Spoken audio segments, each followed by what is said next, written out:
Oh, hi, everybody. My name is Matt Storrs, and welcome to Mattsplaining.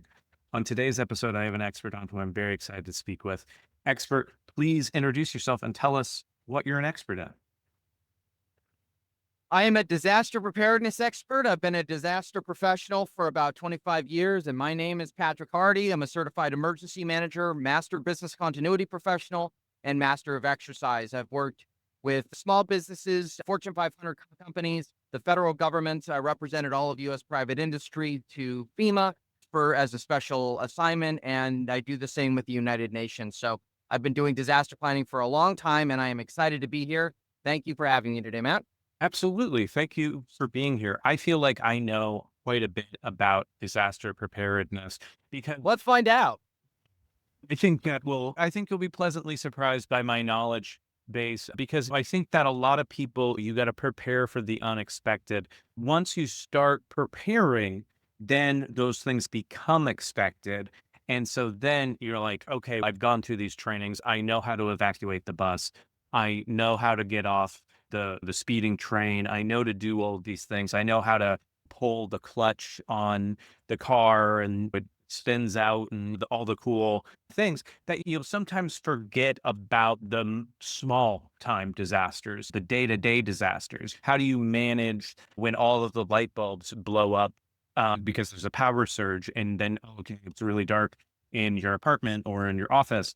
What do you do if all your matches get wet and you don't have anything to light your candles when you're trying to have like kind of an aromatherapy day or something like that. And you might not say that those are like disasters, quote unquote, but if you're really planning on having an emotional, nice date, that could really ruin it. And also with dating disasters as well, sometimes there are instances, much the upcoming film, or depending upon when this comes out, the film that has swept the nation, the one which I can't remember the name, but where the woman goes on a first date and then is put on to assassinate her date, which looks fantastic, looks like it's wasn't written by That a happens all the time. Happens it to me all the time. exactly, very common thing, and you would think, "Oh, that's a disaster waiting to happen." That's a thing that you gotta plan for.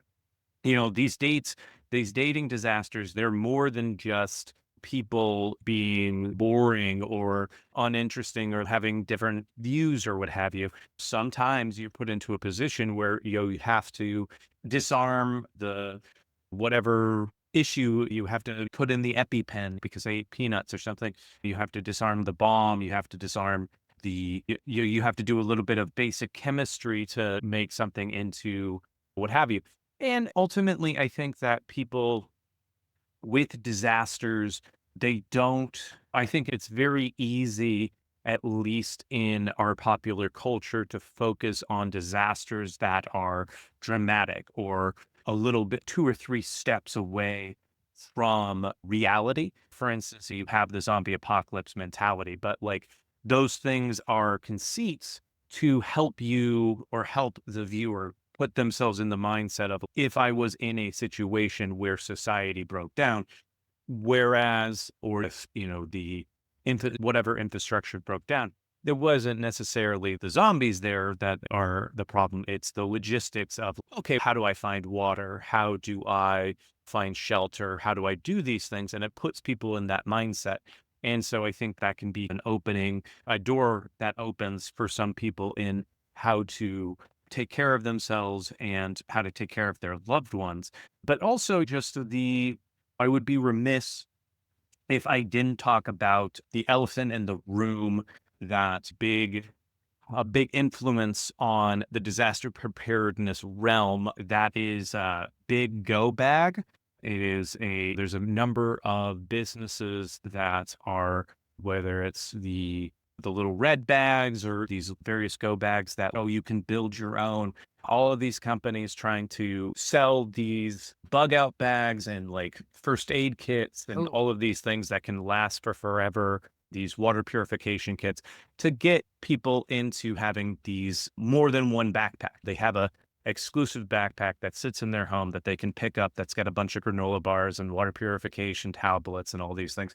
And I think that's a good thing. At the same time, like the corporatization of Big Go Bag it's got some concerning aspects to it, if I'm going to be completely honest. Now, Patrick, In based what on sense? In what sense? so I think that some people, they get a little bit hyper focused on it. And so they are constantly upgrading their go bag. They'll get a fire starter kit, but then they'll find a new fire starter kit and they'll be like, okay, I got to get this one. And then they're like, oh, what do I do with the old fire starter kit? There's not a lot of people that are donating their fire starting kits or their go bags, so to speak. And I think I would feel more comfortable with that if people outside of emergency or disaster situations were donating more consistently, but because of the lack of consistent donation, it gives me some pause. Now, Patrick, based on what you've heard so far, about how much of that would you say was accurate? I actually give you a B plus A minus. That's pretty Oh, good. okay, fantastic. I don't think you're way off. As a matter of fact, I think one of the things you've done here is you talk about a lot of things I discussed. So let me kind of work back. Okay. So, first of all, you talk about go back. I'm in complete agreement with you. I'm in total agreement with you. I tell this to people constantly. I say, listen, you go to Walmart, you go to Home Depot, you go online, you go to Amazon, whatever. And then you decide to buy that red backpack. You do that because you think, gee, I need a red backpack. That's great. But then people get the backpack and then they think to themselves, I'm prepared. I have what I need. And that I was pushing you a little bit about the corporatization part. I'm not sure you went exactly where I wanted. Would have definitely given you an A minus. Like Okay. corporatization, because the corporatization problem is this: it lulls you into a sense of security. So it says you have this happy red bag. Good. Now you got everything you need. Don't need to do any more planning. When I talk about, and I discuss this in my book, Design Any Disaster, when I talk to people about backpacks, I say the best go bag that you can start with, the best go bag possible, the best one you can buy anywhere is an empty backpack. Mm. You should always start with an empty backpack because the issue is that people look at the supplies and then they say, okay, good. It's got a fishing kit and it's got a suture kit, this first aid kit that's out of control. And then I say, let me ask you a question. I do this to people, and I challenge those of you who have bought one of these backpacks. I'm going to ask you 2 questions today. Question number 1 is, do you ever think you would ever need to suture anyone in the field in a disaster? Because I'm telling you something, if my girlfriend or if one of my friends or one of my colleagues ever had to suture me, I would just say, skip it. Please don't even use the thing. I'd rather you not do anything than give me a massive. I don't want him. Yeah, you're Go ahead. definitely getting infected. And if it was me, I have a go bag myself, it has some stuff in it. But once the blood starts showing up, people are going to start fainting. No doubt. No, absolutely no doubt. Because here's the other, and that leads me to the second question I have, which is, have you ever opened it? I can't tell you the number of times for people never open it. They just think, gee, Walmart, Home Depot, Amazon, whatever, they already know what I need. Really? I did this one time. I was at an RV park, Matt, and I was doing the disaster. I do a lot of RV parks around the country, actually, and they're fun because it's a fun subculture of people. People, many times these are retirees that are traveling around the country, and they need a disaster kit because they'll be from California or they'll be from some place in the country, and then they'll go somewhere else where they've never experienced a tornado, realistically, or they've never experienced a hurricane, or they've never experienced an earthquake, or whatever. Right. So they don't understand the kinds of equipment and supplies you're going to need for real. So what they do is they buy these backpacks and that some person, some corporate person or some survivalist that they hired gave to them. So one of the things happened. Okay. So I was at the RV park and I opened up and they said to me, hey, Patrick, listen, would you be willing to just take a look at the backpack just while you're here? And I said, sure, why not? I thought it'd be a good lesson learned for everybody. So I opened the thing up. And it had the usual things. It's got scissors. It's got the 60-cent flashlight that no one's ever touched with those generic junk batteries from some random country that no one's ever heard of. And then there's always that block in there. It looks like a hockey puck. I call it the hockey puck food. And that's food that people have never eaten before. And so what I did was I took a knife that was in my pocket and I opened it up. And they said, what are you doing? I can't believe you're opening this thing up. And they said, what exactly are you doing? And I said, I'm giving you lunch. We're having this today. We're eating this today. And they said, But we need that. I said, if you've never tasted this before, you have to taste it because I have to make sure that in a disaster, if you're experiencing a problem, you have to be able to eat this stuff. And lo and behold, I found out they couldn't eat it Oh, yeah. because it had gluten in it. It had gluten in it. And so one of them was gluten sensitive. I think she had celiac disease, I think I remember. Anyway, so the point I'm making is that when I talk to people about these go bags, I say, you can't rely on some corporate person to create the backpack for you. You need to do it. So you start with a backpack, and there's a system that I utilize that helps people to get them into a place where they can get where they need to go. I call it the 5 pockets method. We don't have time to talk about it today too much, but essentially what I do is I go backwards. I say, let's take a look at your equipment, and then let's utilize that as a way of figuring out where you're going to go, because you need just enough in the backpack to get to your next evacuation location. Remember, you don't need to carry all your canned goods and everything else. You don't need to do all that. But so then the second thing that you talked about, which I absolutely loved, I adored it, was you were talking about things like the zombie apocalypse. I dislike most disaster movies because they perpetuate essentially 2 tropes. First, that someone like The Rock is going to come to save you, no matter what's going on. Even though buildings are collapsing around you and everything else, he's going to come and grab you. So you need a hero, right? So it gives us hero narrative. I can't stand it. I tell people, you're your own hero. I'm here to empower you to be your own hero. Because, man, I'm sure you've watched these zombie movies, just like I have. You watch them. There's like people who go, I need to have somebody help me. We have to get this magic weapon to be able to get out of this. And you just think to yourself, that is so far-fetched that it doesn't provide any real level of preparedness. So it doesn't really tell us what's going on because it's exaggerated. And I will tell you this, for those of you who are hearing this and for you, Matt, for your benefit, FEMA actually has stuff on the zombie apocalypse. I think it's funny and interesting, and I've railed against them. And I've said to them, listen, I know you're trying to be cute. I know you're trying to be clever, but you're not. This is not helping anybody because you're giving people inaccurate ideas of what is risky, of what is a realistic level of preparedness. Because if it's a zombie apocalypse, Matt, you and I both know, if there's a zombie apocalypse, it's the equivalent of a real apocalypse, because then you essentially have civil administration is going to break down. You don't family members. You can't do anything. There's no gas stations. There's no nothing because, essentially it's like walking around with everyone having a gun. I mean, it's like everyone's your enemy. This isn't Call of Duty. Right. You get the idea about it. Yeah. Absolutely. Yeah. And I think that to that point, the idea of, yes, that might be an entry point where people can say, okay, yeah, I can learn a little bit about preparedness, but getting somebody in hey, what's your flood evacuation route? You know what I mean? Do you know the practical thing? Do you have a friend that has a house in the mountains that you can go to if, there isn't a place that you can go to?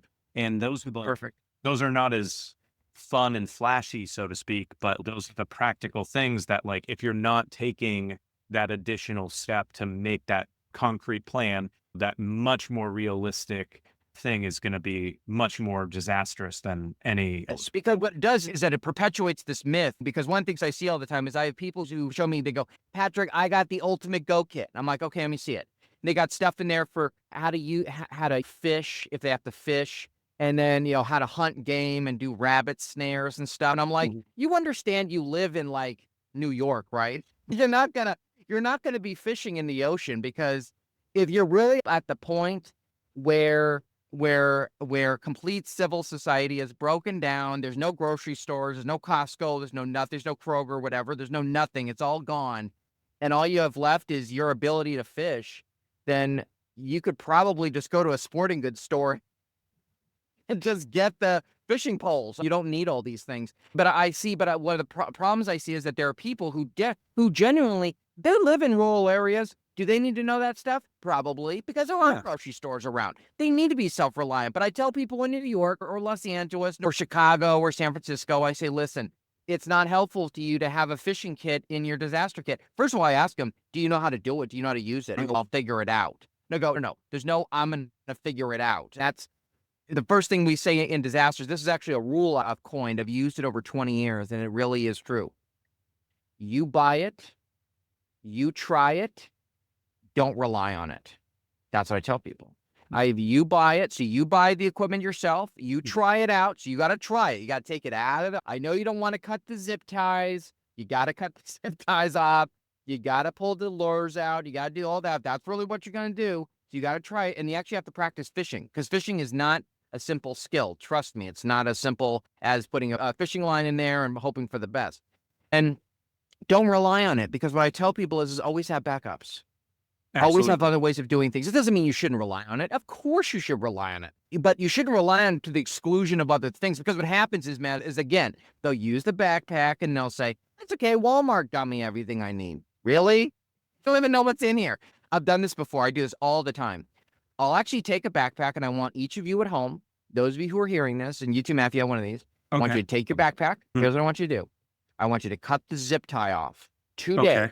Okay. Cut it off, and I want you to dump everything in the backpack, every single thing in the backpack on the table. So like empty your dining room table or whatever, and dump it all on the table or on the floor, whatever works for you. Everything out of there, and I want you to try every single thing in it. In other words, put the batteries in the flashlight. Does the flashlight work? Because I will tell you this right now, I've been in disaster preparedness for 20 years. I can't tell you the number of 60-cent flashlights that don't work. They don't work. And there are things that also, it's just different stuff, right, that people don't think about. As I said, there's like scissors and ropes and different things like that. People don't know how to use any of this stuff. They don't even know what it's for. They just wonder what it's doing in there. And then I tell people, eat the food. Eat the food, drink the water in there. Are you gonna have to buy another water packet? Yeah, but come on, it's $1. Give me a break. You could buy a handful in Walmart. But you should try it to make sure you want to taste, because I'm going to tell you this, Matt, actually in a couple weeks, I'm filming this. You're going to think it's funny. I got samples of emergency food from 30 companies, basically the 30 biggest companies that offer this stuff. And every one of them sent me samples, and I'm going to taste each one of them in a video. And I'm going to pour real water. I'm going to follow the exact instructions. Some of it is like oatmeal. Some of it is like buffalo soup, chicken calamari. I mean, all kinds of stuff. And I just was like, I want to see if this stuff really tastes the way it should. And I'm going to put it up on YouTube, and I'm going to review them, and the reason is because you would be amazed. I'm not giving anything away because I've already sampled some of them. It doesn't taste the way you think they're going to taste. In other words, the marketing that you see on the outside is not always the case. These are shelf-stored foods that are supposed to be good for 25 years. It's okay, fine, so I'm going to try this stuff. So that's one of the things that I plan on trying out. So anyways, so that's really what I think, and I think you make some really great points. I know we're going to run out of time here, so I'm going to mention one other thing that I really like that you said an awful lot. I like how you talk about common disasters, and that's really what I'll call them. I say there are really 4 categories of disasters. There are natural disasters, tornadoes, hurricanes, tsunamis, lions and tigers and bears, oh my. Then you got technological disasters like hazmat spills and transportation accidents, which include plane crashes, all that, accidental plane crashes and all that stuff, power outages and stuff. And then you have security disasters, right? So you have acts of war, terrorism, and stuff like that. And then you have what I call common disasters, which are things like going out on a horrible date. Actually, I have a video. I can't wait. I'm filming it in May on wedding disasters. Things that happen. What happens if you get left at the altar? What happens if the cake falls? All that stuff we used to see when I was a kid. There was a show called America's Funniest Home Videos. I'm sure I don't know if you remember that show or not. I do. It was from the 90s. Host was Bob Saget and all that from Full House. And they used to show people all these things that happen during weddings. And I just thought, what a great video, because what you say is right. It basically, what I tell my clients is I say, listen, if it's a disaster to you, it's a disaster to me. And really a good definition, I think, that people should use for disasters is, does it disrupt your normal daily operation? Your way of living on a daily basis. If something does that, if it disrupts it to that extent, if your car breaks down, is that a disaster? It is to you, especially if you're somebody who's racing to get to work for a critical meeting. That's an emergency or a disaster. It may not be to everybody, but it is to you. So that's one of the reasons why I think it's really important that people not try to think about, and I like what you say, where you don't want to pigeonhole yourself into these apocalyptic style disasters, and really widen your lens so you can see lots of different disasters no matter what you do or where you live. Absolutely. Yeah. I remember this is indicative of that idea, but I got, you might be familiar with a yellow book, pretty thick, but it's the complete worst case scenario disaster. Yep. Some of it's tongue in cheek and some of it Yes. is practical advice. And so I would have that in a little coffee table book. But then when I moved from Phoenix to New York, one of the legs of my TV stand got lost in transit. And so but it turned out that the worst case scenario disaster guide was the perfect size to fit into the spot where the leg used to be. And so it stayed there for years as the thing propping that up. And like on some level, yeah, that I could have gotten a new leg for it, but that added a little bit of character to it. But that resolved this issue of and that stress in the aftermath of that move. You got to be part MacGyver. That's what I tell people sometimes, Exactly. right? Sometimes you got to be able to improvise. And that's really the skill that I teach people on a daily basis. You don't have to know every little thing. Do you have to know the amount of barometric pressure in a category 5 hurricane? I do. You don't, right? Mhm. So what's really important is, as I tell people, is maximizing your options. Maximize your options at all times. Keep your options as open as possible, because the more options you have, the less likely you are to experience a horrible disaster. Because just like you said, making sure you have multiple evacuation routes, multiple places to go, and making sure that your emergency kit fits where you're going, so that we really know, what do you need to have to get there. Realistically, if you live in New York and the subways don't work, I ask people, how are you going to get out of the city? Doesn't mean you have to have a submarine or anything. If you get one, that's cool, and please share that with me. But if you don't, then you have to know some other way of being able to evacuate, and you got to know where you're going. Otherwise, if you just wander off, that's the problem. And it happens all the time, man. I'll tell you this. It happens not only with people in lower socioeconomic status or the middle class, it even happens to high net worth clients. I have high net worth clients who don't think through where they're going, and so everything's super chaotic because they're trying to grab things, and their lives are extremely complicated because they've got family across the country, they have a lot of properties, they have a lot of business interests and things, and you're trying to organize that with their office managers and them and get people evacuated.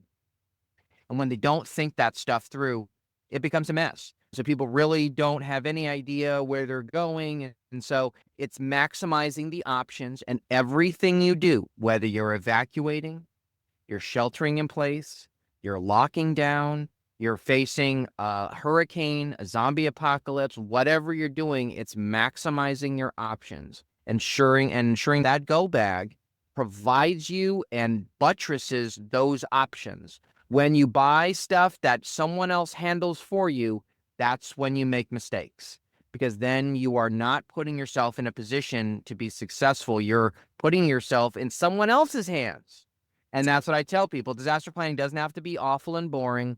It can be something where it can be really empowering. It doesn't have to be scary. It doesn't have to be doom and gloom. It doesn't have to be blood and guts. It doesn't have to be any of those things. Instead, it can be something that is tremendously empowering and makes you stronger versus weaker. And Matt, in the end, that's the real definition of a disaster in my book. Does what you are facing at the end of it, after it's over, were you stronger or were you weaker? Because if you were stronger, then the disaster made you a better person, a stronger person, a more resilient person. And that's really the lessons of disasters. I think that you did an excellent job of doing that. As I said, I think I'll give you an A- today, because I thought it was an excellent job. And it was a great way of being able to summarize it and putting it in a place where we're not trying to create stereotypes, but instead provide real preparedness. Because as I tell everybody, if you prepare for a disaster, you'll never experience one.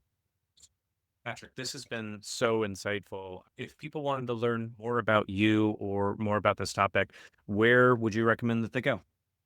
Disasterpatrick.com. Again, one word, the word disaster, normal spelling, and Patrick, normal spelling. So disasterpatrick.com. I have new channels. I've got all kinds of things. We're creating some amazing videos. Next week, we'll be putting up a video. I broke a Guinness World Record. I did CPR for 28 straight hours. Not because you would ever need to do it, but because I'm taking on the most difficult disaster challenges in the world. And I'd love to have you all come and watch all my incredible adventures. We're building an emergency shelter entirely out of Lego blocks, and we'll be testing it at the wind tunnel at the University of Maryland. with 200-mile-per-hour winds. It'll be the very first emergency shelter ever made out of Lego blocks.